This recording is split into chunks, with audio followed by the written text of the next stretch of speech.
Itu untuk mengeksekusi satu kehendak Tuhan. Bayarannya mahal. Tuhan menghendaki saya harus datang kembali ke sini waktu itu. Terus dan saya janji untuk harus bawa istri saya. Sudah kenal ya itu istri saya orang Chinese. Orang Cina. Terus saya sendiri orang gunung, orang di gunung sana ya. Dilahirkan di Manado tapi dibesarkan di Papua. Dan saya sudah janji bahwa saya harus bawa istri saya ke Medan. Dan meskipun harus membayar dengan harga yang cukup mahal, tapi untuk saya harga-harga seperti itu tidak sebanding dengan kita melaksanakan kehendak Tuhan. Kehendak Tuhan lebih tinggi, lebih besar, lebih dahsyat. Apa yang diminta oleh Salomo pada waktu Tuhan bilang kepada Salomo, kamu mau minta apa? Kalau saudara-saudara ditanya Tuhan, kebetulan saudara butuh mobil, butuh uang, butuh rumah, terus datang pertanyaan dari Tuhan, mau butuh apa? Pasti saudara akan sampaikan yang saudara butuh kan? Tapi Salomo enggak seperti itu. Tuhan tanya ke Salomo, butuh apa? Apa yang dia minta? Coba apa yang dia minta? Hikmat. Hikmat itu ibarat kalau saudara mau lihat air, itu hikmat itu kita dapat di hulunya, bukan di muaranya. Karena apa? Kembali pada Matius pasal berapa itu? Ayat 33 kah? Carilah dahulu. Coba dilanjutkan itu tuh.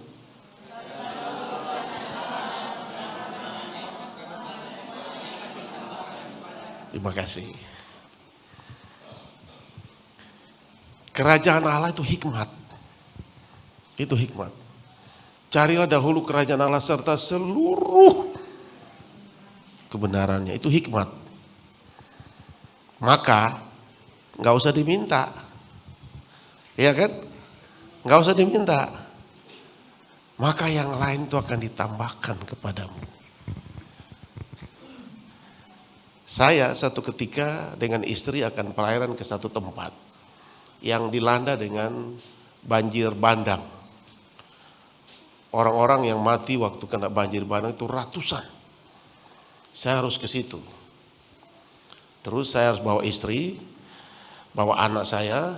Terus ada satu orang Sumatera juga, dosen, jemaat, mau ikut.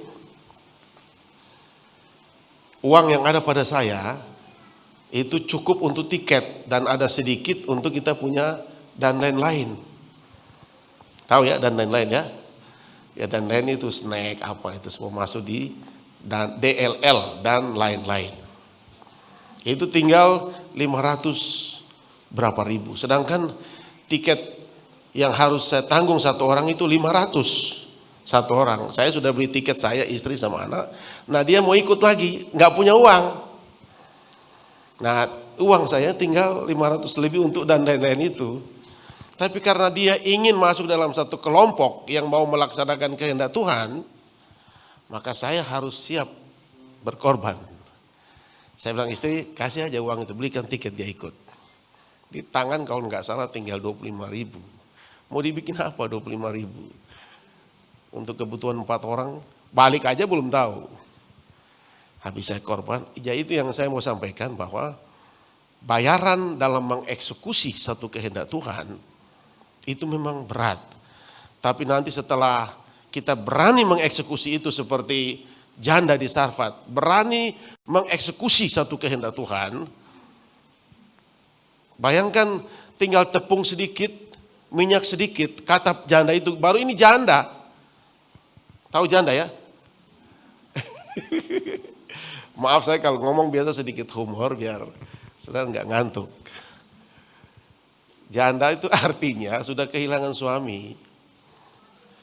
Janda itu ngomong gini,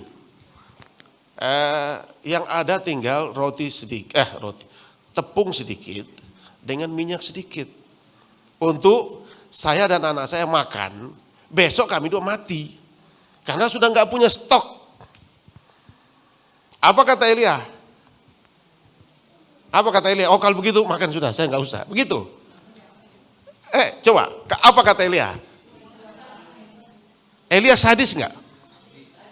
Sangat sadis nggak? Sadis. Udah janda, tinggal sedikit, diminta lagi. Sadis nggak Elia? Tapi itu kan eksekusi kehendak Tuhan itu. Nah kalau janda udah dicoba terus berbuat, bagaimana dengan yang belum janda? Ya kan? Bagaimana dengan keluarga yang belum diambil sama Tuhan salah satu? Janda aja bisa mengeksekusi kehendak Tuhan kok. Saya tuh kadang-kadang protes dengan Alkitab ini. Kok yang paling dibela-bela itu janda, nggak ditulis duda. Gak ada ketemu duda di sini.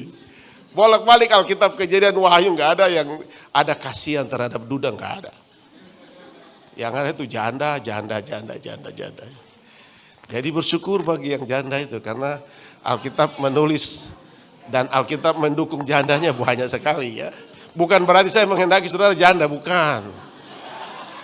Kalau memang Tuhan suatu ketika berkehendak seperti itu ya, haleluya ya. Karena mama saya juga sudah janda sih. Bukan berarti saudara mau janda, bukan. Semua orang ini kan akan, yang saya sampaikan kemarin, ada check in, ada check out. Tadi di hotel saya sudah check out, karena barang-barang saya sudah di mobil supaya sebentar langsung pulang. Saudara ke dunia masuk waktu lahir kan check in namanya. Iya kan? Waktu diantar ke ukuran tanah 1x2 namanya check out kan? Iya itu sirkulasi, masuk keluar. Ada pagi ada sore. Ada yang datang, ada yang pulang. Ya, yang sudah mau pulang ya jangan tahan diri. Memang sudah waktunya pulang ya mulai. Bagi orang Jawa mulai yang pulangnya. Iya jadi perempuan itu dengan berani. Janda itu berani. Mengeksekusi satu kehendak Tuhan. Sebenarnya Elia nggak makan roti sama itu juga nggak mati kok dia. Tapi karena ada satu kehendak Tuhan yang mau dikasih untuk janda itu. Mampu nggak dia melakukan firman itu? Mampu nggak dia melaksanakan itu? Akhirnya janda itu berani, mampu. Pada waktu dia lakukan, tepung nggak habis, minyak nggak habis, terus nggak mati juga. Iya kan? Nggak mati kan? Dia kan bilang kalau saya kasih, kalau saya ini tepung sama minyak ini saya makan hari ini, besok saya mati. Nah kalau umpama Elia makan rotinya hari ini, jandanya mati kapan? Ya hari ini. Sadis sekali kan si Elia ini. Janda nanti matinya besok, bukan diperpanjang, diperpendek. Bukan mati besok, mati hari ini. Kalau perhitungannya janda itu. Tapi perhitungan Tuhan nggak mati kan? Orang lain kelaparan setengah mati, jandanya nggak mati. Jadi waktu saya mau berangkat, kita harus berangkat jam berapa Mak? Jam 3 ya? Jam 3 sore. Saya sudah beli tiket semua. Nah terus ini kesaksian bagaimana kita mengeksekusi satu kehendak Tuhan. Bayarannya mahal, tapi balasannya Tuhan juga luar biasa. Itu jam 3 sudah harus berangkat, jam 2 orang telepon saya, Bapak di mana? Oh saya ada di sini. Bapak tidak kemana-mana, 1 jam lagi saya harus berangkat. Kalau begitu Bapak ke rumah, saya butuh sekali. Bapak doakan saya mau berangkat. Sama-sama berangkat. Tapi dia ke arah lain, saya ke arah lain. Saya pergi doakan dia. Dia bilang begini, Bapak sebenarnya doa ini hanya formalitas aja. Saya mau berbuat sesuatu untuk Bapak. Ya sudah, doa itu kan kehidupan. Ya mari kita berdoa. Habis berdoa saya keluar rumah, saya dikasih berapa saudara? 50 juta. Saya kasih 500.000, yang datangnya berlipat-lipat, sampai nggak tahu lipat berapa itu. Lipat. Kita memberi bukan karena kelebihan. Nggak boleh begitu. Yang arti dari korban itu artinya yang kita punyai, yang kita miliki, yang kita sayangi, itu yang diberi, itu namanya korban. Pada waktu Tuhan bilang kepada Abraham, bawa anakmu dan korbankan. Anaknya Abraham berapa sih dengan si siapa? Istrinya si siapa? Ribka ya? Maaf, si siapa? Sarah. Anaknya berapa? Ada 10? 9? Berapa? Hanya 1. Harus dipersembahkan. Saya kalau ngomong ini sudah jadi kehidupan saya. Sekarang tantangan buat kita. Kita nggak bicara soal hal-hal yang rohani. Kita bicara hal-hal yang jasmani. Pekerjaan Tuhan terdiri dari 2 hal. Ada rohaninya, kita menyembah, kita berdoa. Tapi ada hal jasmani juga. Yang notabene-nya fasilitas penunjang untuk supaya pelayanan rohani bisa berjalan. Harus ada hal-hal jasmani yang mendukung. Nah, yang mendukung ini yang kadang-kadang jadi persoalan bagi kita. Saya ingin mendobrak ini sehingga saudara-saudara harus berani kayak janda di Sarfat itu. Saya terima 50 juta, saya gendong aja gini, isi di plastik, jalan. Sampai di rumah, Pak bawa apa? Ini uang. Kok banyak gini? Ini masih kecil bagi Tuhan. Masih kecil bagi Tuhan, ukurannya masih kecil. Masih ada lagi yang masih. Sekarang berani nggak kita membayar harganya? Harus gitu. Saya tidak bicara teori, saudara. Saya bicara kenyataan, satu realita hidup. Tubuh Kristus tidak hanya teori. Tubuh Kristus itu teori, kenyataan, 2 itu. Kalau enggak, maka kita enggak akan berkembang nanti. Jemaat Tuhan tidak bisa berkembang. Bangunan ini kita, saudara bangun, saya enggak bisa bilang kita, karena saya belum taruh 1 sen di sini, belum. Bangunan ini dibangun untuk siapa? Beribadah. Untuk kita kan? Saya tanya saudara, pada waktu bangsa Israel keluar dari Mesir, terus di tengah perjalanan mulai selama 18 bulan dalam perhitungan Alkitab. 18 bulan mereka tiba di kaki Gunung Sinai. 1 tahun 6 bulan. Tiba mereka di kaki Gunung Sinai. Terus Tuhan bilang mereka harus segera membangun kemah sembahyang atau kemah suci atau tabernakel. Saya tanya saudara dulu. Benda-benda yang digunakan untuk membangun tabernakel ambilnya dari mana? Bawanya dari mana? Ada kulit ini, ada kayu ini, ada emas, ada perak. Ambilnya dari mana? Ya? Dari orang Israel yang keluar dari Mesir itu. Yang mereka bawa dari Mesir itu. Ayo kasih ini, kasih ini, kasih ini, kasih. Untuk membangun itu, kemah suci, kemah sembahyang atau tabernakel. Jadi dari kita, setiap bangunan menurut Alkitab, Matius pasal yang ke-7, semuanya itu akan dicoba dengan angin, badai, dan tofan. Matius pasal 7 katakan, setiap orang yang mendengar firman dan melakukan firman, mereka diibaratkan seperti seorang yang sedang mendirikan rumah di atas batu. Datanglah badai, angin, tofan, rumah itu tetap berdiri. Jadi tetap akan kena badai, akan kena masalah, akan kena persoalan. Persoalan orang bikin kita jengkel, persoalan orang bikin kita ini tersinggung, itu semua kan badai. Nah kalau kita berdiri teguh melaksanakan firman dengan baik, kita akan kokoh berdiri. Matius pasal yang ke-25, di situ dikatakan tentang satu perumpamaan 10 ya, 10 anak darah ya, yang 5 bijak, yang 5 tidak bijak. Yang 5, 10 punya minyak enggak? Punya enggak? Punya. Perbedaannya di mana? Coba perbedaannya di mana? Yang 5 punya persiapan, yang 5 enggak punya persiapan. Perjalanannya masih panjang, yang 5 hanya harap minyak ini cukup, saya masuk. Yang kelompok 1 ini, oh ini jalannya panjang ini gelapnya panjang ini.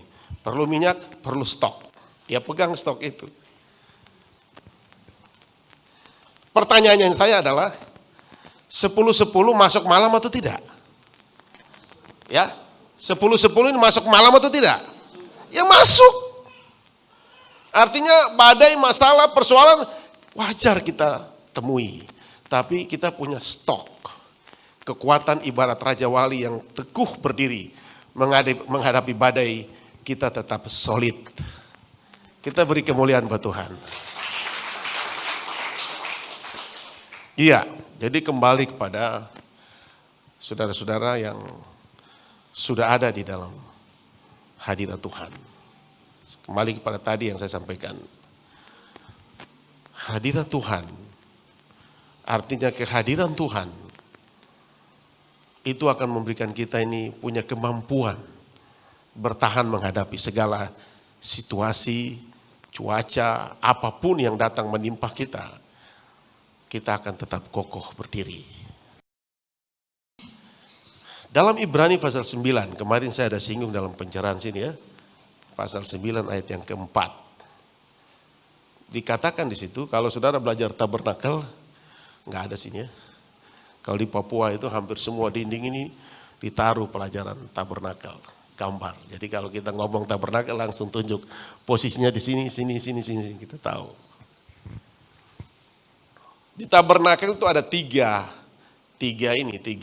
ruangan. Satu ruangan yang namanya halaman, satu ruangan juga namanya ruangan suci, satu ruangan yang namanya ruangan maha suci. Saya kira saudara-saudara sudah sangat paham itu. Sudah diajarkan dan sudah sangat paham. Di halaman itu ada pintu gerbang, di depannya pintu gerbang ada mezbah korban bakaran, di depannya mezbah korban bakaran ada kolam pembasuhan. Maaf ini pelajaran dasar ya, saya ulangi aja. Kalau saudara kuliah biasanya hampir yang bukan hanya mata kuliah aja di perguruan tinggi yang kita dapat. Sampai pelajaran SMA juga dikasih ulangi lagi. Kadang-kadang kita udah lupa karena terlalu tegang. Jadi setelah itu bertemu dengan satu pintu yang namanya pintu apa? Pintu kemah. Ketemu pintu kemah, masuk ke dalam, bertemu sebelah kiri itu ada kaki dian. Sebelah kanan ada meja roti pertunjukan. Tengah bagian depan itu ada mezbah dupa. Bukan mezbah korban bakaran tapi mezbah dupa. Setelah itu berhadapan lagi dengan satu bilik, tetapi bilik itu dihalangi oleh satu tirai. Tirai kayak gini tapi tebalnya kayak apa itu. Nggak bisa masuk, itu imam hanya masuk setahun sekali. Di dalam ruangan maha suci itu terdapat tabut Tuhan. Dalam 1 Samuel pasal 2 ayat 6 kan bilang begini. Tabut Tuhan itulah nama Tuhan. Imam besar itu pada waktu masuk ke ruangan maha kudus bilik yang ketiga, disitulah dia bertemu dengan Tuhan. Dia bicara dengan Tuhan, ngomong dengan Tuhan. Setelah itu hasil pembicaraan dengan Tuhan itu dia keluar ke halaman bertemu dengan kem-kem bangsa Israel dan berkata, demikianlah firman Tuhan. Itu setelah dia memasuki ruangan ketiga itu. Jadi setiap imam besar harus tidak boleh masih di halaman, masih di ruangan suci sudah ngomong, demikianlah firman Tuhan. Wah itu palsu itu. Harus masuk ke ruangan yang ketiga, ke ruangan maha kudus atau maha suci itu. Ada bilik, ada skat-skat yang dipasang. Tapi di Ibrani pasal 9 ayat yang ke-3 atau 4 itu. Kemarin saya ada singgung di sini. Di situ dikatakan di bilik yang ketiga. Coba baca ayat itu dulu. Ibrani 9 ayat yang ke-4. Oh ini ada ya? Oke. Coba kita sama-sama baca. 1, 2, 3. Di situ terdapat mezbah pembakaran ukupan dari emas dan tabut perjanjian yang seluruhnya disalut dengan emas. Di dalam tabut perjanjian itu tersimpan buli-buli emas berisi mana, tongkat Harun yang pernah bertunas, dan loh-loh batu yang bertuliskan perjanjian. Di bilik yang ketiga yang sebenarnya hanya terdapat peti perjanjian atau tabut perjanjian, sekarang ini kalau coba turunkan ke ayat 3, di belakang tirai, artinya yang sudah ada dalam lokasi ruangan maha suci. Yang kedua, terdapat suatu kemah lagi yang disebut tempat yang maha kudus. Nanti lompat ke ayat 4, ketemulah dengan dua benda yang sudah berada di ruangan maha kudus. Yang sebenarnya di ruangan maha kudus itu hanya terdapat tabut perjanjian atau peti perjanjian.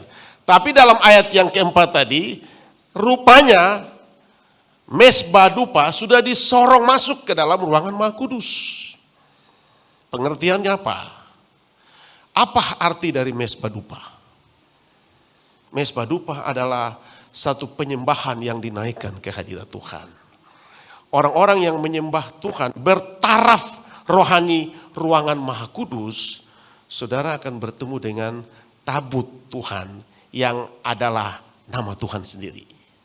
Itu sebabnya tadi penyembahan tadi itu saya merasa bahwa kita sudah menyentuh tabut Tuhan itu. Nah, kalau kita sudah menyembah dan menyentuh tabut Tuhan itu, tiga benda itu akan kita nikmati. Tongkat, sini dikatakan mana ya? Tersimpan buli. Buli dalam tabut perjanjian itu tersimpan buli-buli emas berisi mana? Kita nggak takut soal hidup ini. Bangsa Israel berapa tahun berjalan dari Mesir ke Kanaan?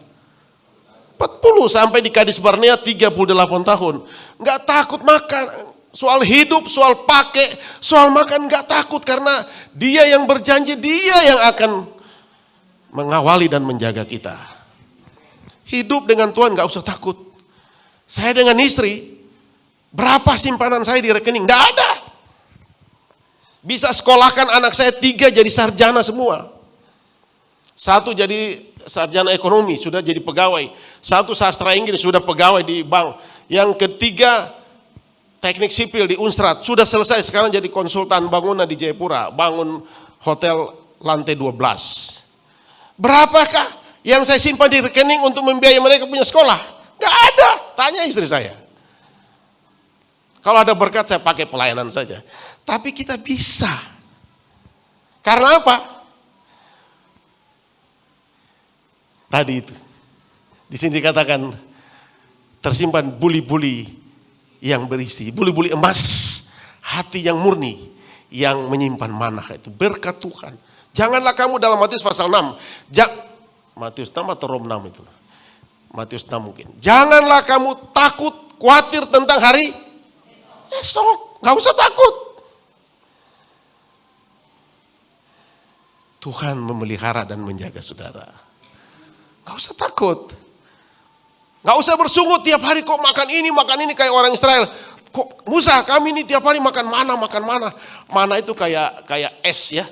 Kayak embun yang berbentuk es yang tiap hari dimakan. Kalau siang cair, kena matahari cair. Harus makan. Itu. Puji Tuhan, bersyukur. Di ayat mana yang dibilang ada makan, ada pakai, cukup. Gak usah minta yang lebih-lebih. Lebih-lebih itu yang nanti jadi kolesterol, asam urat, darah tinggi, hipertensi, jantung. Ya ini ada dokter sini. Dokter ini saya lupa.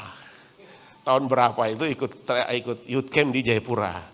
Saya juga salah satu pengajar di sana. Terus ini ada dokter dari katanya Sumatera. Pas beliau bawa mobil saya tanya, saya mau tanya dulu dari Sumatera itu ada orang ikut youth camp dokter. Terus dia bilang, saya ini, oh luar biasa. Luar biasa sekali. Masih jumpa kita ya dalam keadaan baik-baik dan sehat-sehat saja. Jangan khawatir soal hari esok, jangan. Hari esok itu ada susahnya masing-masing, menurut ayat itu ya.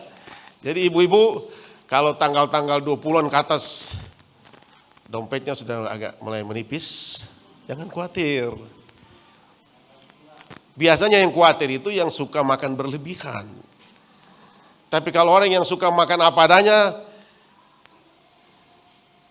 Ada teman saya hamba Tuhan ngomong gini, mau susah apa? Semua nggak ada. Ya kan lucu kata itu. Mau susah apa? Semua nggak ada. Apa yang mau disusahkan? Yang ditakutkan? Nggak ada. Karena memang nggak punya. Apa yang ditakutkan? Waduh, rumah harus dibikin safety-nya bagus, penjagaannya bagus. Ya bagi orang yang simpan harta di situ, bagi yang nggak simpan, untuk apa dijaga? Biarin aja. Perampok masuk, apa yang mau diambil? Nggak ada. Yang penting ada makan, ada pakai, cukup. Jadi jangan kita takut. Itu bicara soal buli-buli emas, hati yang murni. Emas bicara soal hati yang bersih, yang murni. Yang sudah dibakar berkali-kali, tetap murni ya. Itu dia, kalau hati sudah murni, tetap Tuhan akan pelihara dia. Yang kedua, mana dia? Berisi mana? Tongkat Harun yang pernah bertunas. Tongkat itu ada berapa macam?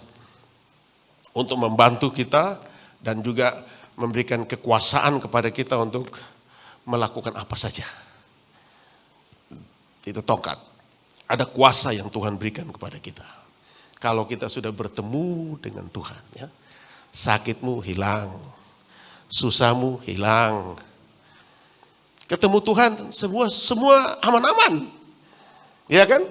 Ada perempuan yang di Bethesda, di kolam Bethesda ya, sudah pendarahan sakitnya kalau tidak salah 38 tahun. Dengan berbagai cara berusaha sana berusaha sini, nggak sembuh-sembuh. Waktu ketemu Yesus, sembuh gak? Sembuh. Ada orang yang kerasukan di Gadara. Ketemu Yesus, sembuh gak? Sembuh, malah dia bikin permohonan.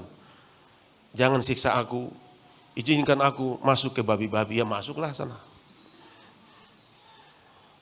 Kenapa? Ketemu Yesus, kita akan berhadapan dengan sesuatu yang baru. Sesuatu yang luar biasa ya. Itu yang kedua. Yang ketiga, dikatakan di sini loh-loh batu yang bertuliskan perjanjian. Bicara soal loh batu, bicara soal hukum-hukum Tuhan. Di dalam diri kita harus ada hukum-hukum Tuhan. Janganlah begini, janganlah begini, janganlah begini. Kan ada 10, terus dibikin 2 saja. Satu adalah kasihilah Tuhan Allahmu dengan segala-galanya. Yang kedua, kasihilah sesamamu. Jadi 10 hukum dibikin 2 saja. Sudah menyembah Tuhan, sudah mengasihi Tuhan, jangan lupa hukum kedua. Sesamamu manusia juga harus kita kasihi. Harus kita sayangi. Karena apa? Alkitab ngomong gini, hendaklah perbuatan baikmu diketahui oleh semua orang. Filipi pasal 4 ayat 5 atau 5 ayat 4 itu. Hendaklah kebaikan hatimu diketahui oleh semua orang. Caranya gimana orang bilang kita baik? Ya perbuatan baik harus ditunjukkan. Baru orang bilang kita baik. Kenapa sampai perbuatan baik harus selalu ditekan-tekan? Harus jadi baik, harus baik, harus baik, harus baik. Karena Alkitab mencatat, pada waktu kita ke surga nanti, kita mati, dikatakan dalam Wahyu 13, Wahyu 14, Ibrani 5 ayat 10 ya, kalau saya nggak salah ingat. Di situ dikatakan, pada waktu engkau pergi menghadap Tuhan, yang menyertai engkau hanya satu, yaitu perbuatan baikmu itu. Perbuatan baik itu harus kita laksanakan. Saudara tahu waktu ada seorang perempuan yang memecahkan minyak narwastu yang harganya berapa? 300 dinar. Kalau dijual, mahalnya kayak apa? Diprotes sama murid-muridnya. Yesus, Guru, bukankah ini pemborosan?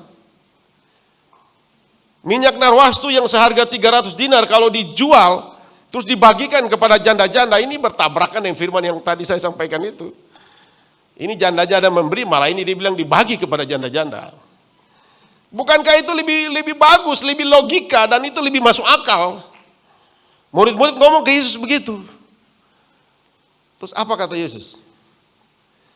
Biarkanlah dia melakukan itu.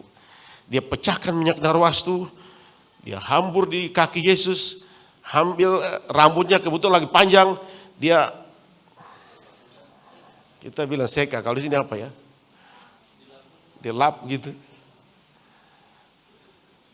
Wah, ini pemborosan ini. Apa kata Yesus? Biarkanlah dia melakukan itu. Karena perbuatan baiknya akan diingat sepanjang masa. Begitu. Kalau ada satu kehendak Tuhan yang membutuhkan perbuatan baik kita, ya lakukan. Kelihatannya secara manusia itu pengeluaran, pemborosan. Tapi kalau itu kehendak Tuhan, ya harus dieksekusi. Jangan lihat nilainya, jangan. Yang protes itu kan orang-orang yang perhitungan itu. Ya biasanya kan orang yang protes itu orang yang punya perhitungan. Ini kalau begini nanti begini, kalau begini nanti begini. Enggak, Alkitab enggak pakai perhitungan. Habis ya habis, besok nanti urusan Tuhan. Saya kesini, PP itu kalau saya hitung-hitung, dengan istri aja hampir 8. Manokwari Jakarta, baru Jakarta. PP 16 juta. Kesini kemarin saya ambil tiket 10 juta PP. 5 juta datang, 5 juta pergi. Jadi kalau dijumlah berapa? 26 juta. Saudara yang butuh motor ojek, kalau pakai uang itu jadilah motor satu itu. Iya kan? Belum saya punya dan lain-lain. Di sini dia punya DLL juga kan ada juga. Di Jakarta saya harus tinggal di hotel. Nanti pulang sebentar harus tinggal di hotel sekitar 2 harian. Bayar lagi. Tapi bagi saya itu bukan hitungan dalam mengeksekusi kehendak Tuhan. Enggak ada hitungan saya itu. Saya itu bagaimana saya bisa melaksanakan kehendak Tuhan datang ke Medan sini. Itu aja. Puas rasanya kalau saya sudah bisa melaksanakan kehendak Tuhan. Puasnya kayak apa? Sangat puas. Terima kasih Tuhan saya sudah ke Medan.